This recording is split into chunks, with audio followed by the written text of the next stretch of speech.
This thing is the brother to one of the most popular cars in the country right now. It's been around for quite some time in some form or another. It's even got links to one of Holden's final popular models.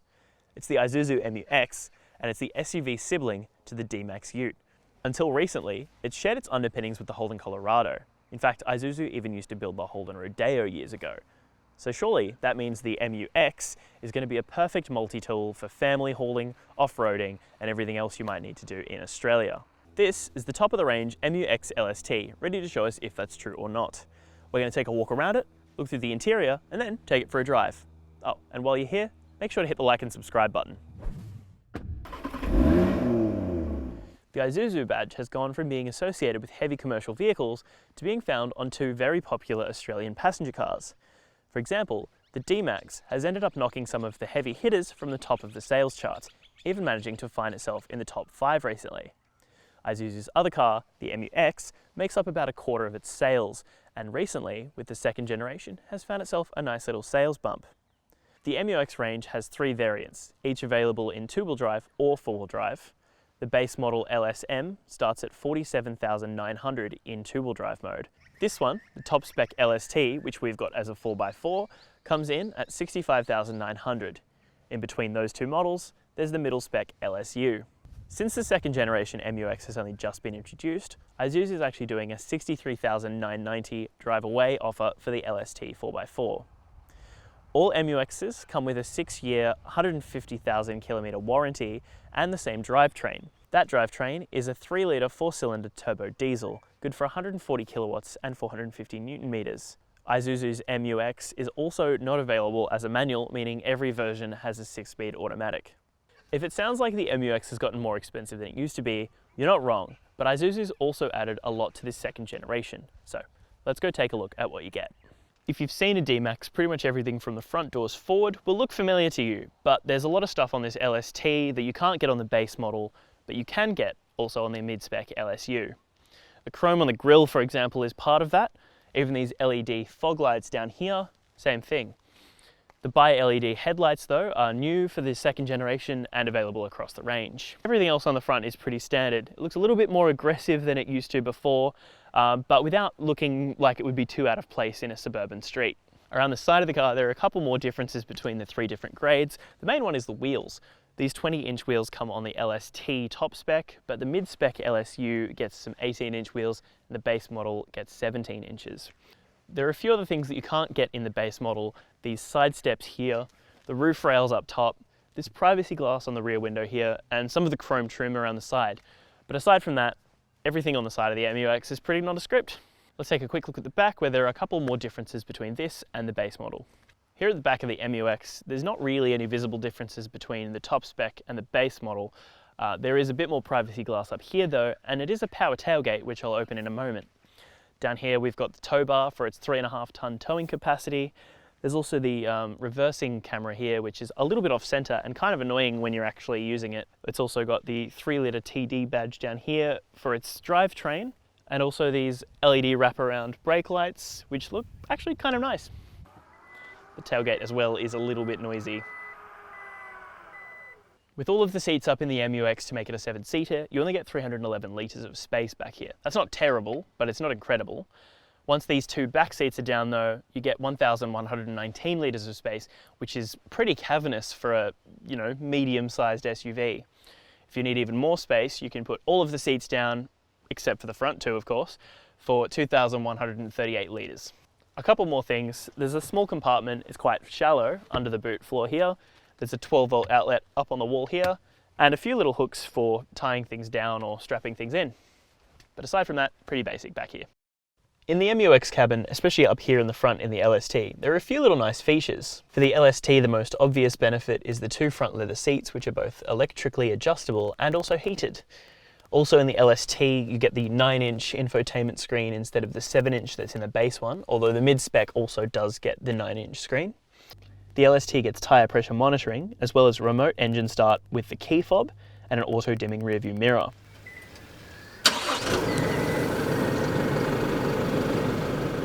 There are USB ports in the first 2 rows, plus the front and rear get 12-volt outlets. One of the main things about the new generation MU-X is the long list of safety features, a lot of which didn't feature on the previous generation.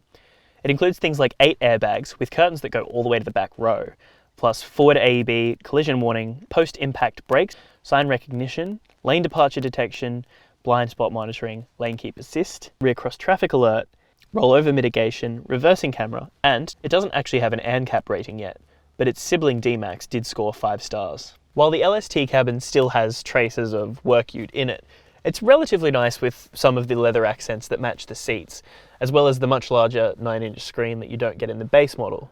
It is still a little bit rudimentary though. The actual tech in it is a little bit basic and feels like it might have been something that was sort of top of the line 10 years ago, but as with most others, it can be fixed with wired Android Auto or even wireless Apple CarPlay. The HVAC controls down here are all quite nicely laid out. They're all basic and pretty much how you would want them to be. They're easy to see, but not too in the way of anything else. You've also got your basic four-wheel drive controls down here, some hill descent and traction control buttons up here. There's an electronic handbrake plus the auto hold button as well. Storage in the cabin isn't too bad. There's a relatively good sized bin here, as well as a little storage cubby above the main glove box. The only thing that kind of bothers me is that the cup holder is just a little bit too narrow for any water bottle bigger than a 600ml Coke bottle. Overall, it's a pretty nice cabin to be in. The actual seating position is pretty nice. The steering wheel feels good and all of the button controls on it are relatively basic and easy to sort of manage. One of the minor complaints I have about this cabin is some of the scratchy plastics. There's some up here on the dash, along here on the door, and it feels like it probably could have been replaced with some softer plastic or maybe even leather. However, that's actually not a problem once we get into the back seats. The second row in the MU-X is relatively basic. There's the 2 USB ports that I mentioned earlier, plus there is actually dual zone climate control in the MU-X if you buy the LST. The problem with it is that the controls for it are on the roof, and you only get these 2 little vents up here for the rear passengers. If you're a kid and you can't quite reach that high, that becomes a little bit of a nagging point. The other thing though is that there's no scratchy plastics on the back of the front seats, which is quite nice, nor any scratchy plastic in any really of the touch points, aside from maybe up here on the door. There's small speakers for a continuation of the sound system from up front. But the thing that kind of annoys me about the back seat is actually the seats themselves. They're not the most comfortable. The back of them sort of is a little bit upright. You can lean them back, but it also feels like it's digging into the bottom of your spine a little bit when you do. There's also not a whole lot of space between the doors and the actual front of the seats themselves, so getting in and out sort of requires you to move your foot to the side a little bit, and you can't actually slide this row back at all. There are, however, a couple of little convenient storage places in the back. There's this little bin here, plus the usual water bottle holders in the doors, and then the document holders on the backs of the front seats.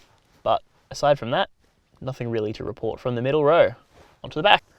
One thing the MU-X has going for it that some 7-seaters tend to struggle with is the middle row is actually quite easy to move forward and get past to get into the third row. Now that I'm back here in the third row, it feels weirdly more comfortable to me than the second row does.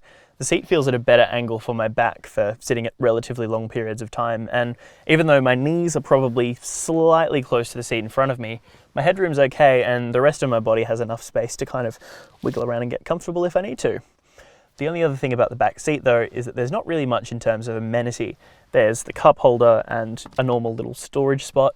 There's actually some vents back here as well, though no controls for the aircon, but the 12-volt plug is actually back behind the seat, so no USB ports for charging things like iPads or iPhones.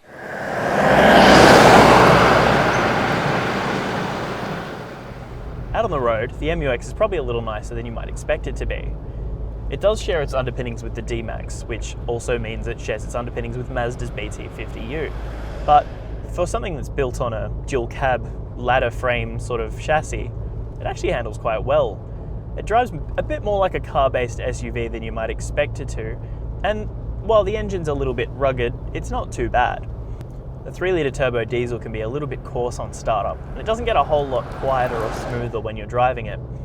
But once it's warmed up, it does, especially with the 6-speed gearbox, find a nice little steady rhythm to sink into, and not being too kind of coarse or annoying while you're driving. If you do need to try and get up it though, say you wanted to drop a couple of gears and speed up from something like 80 to 100, like this,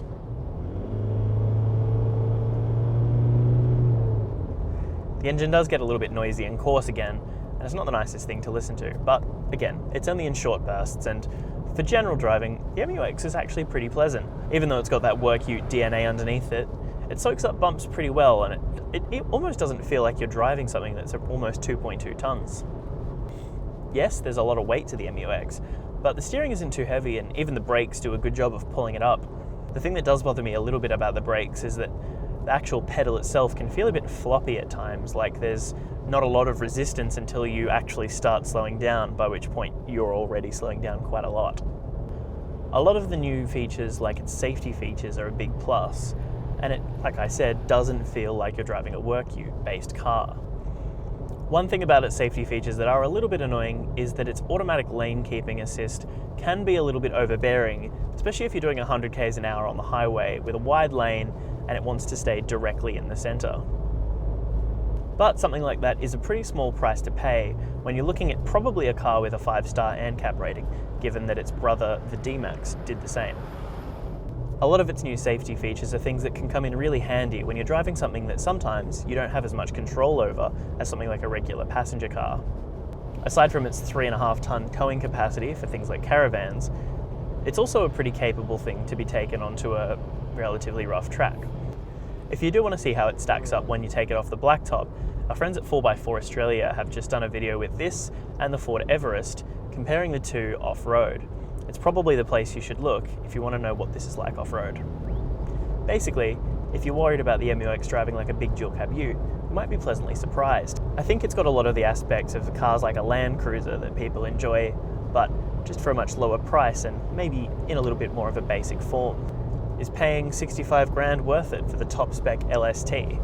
Well, the Isuzu MU-X is definitely better than it was before, with a whole new suite of safety features, updated tech, both electronic and mechanical, and I even think it looks better than it did before. Here in top spec LST, it's getting quite pricey, especially if you're looking for value in something like a rival to the Ford Everest.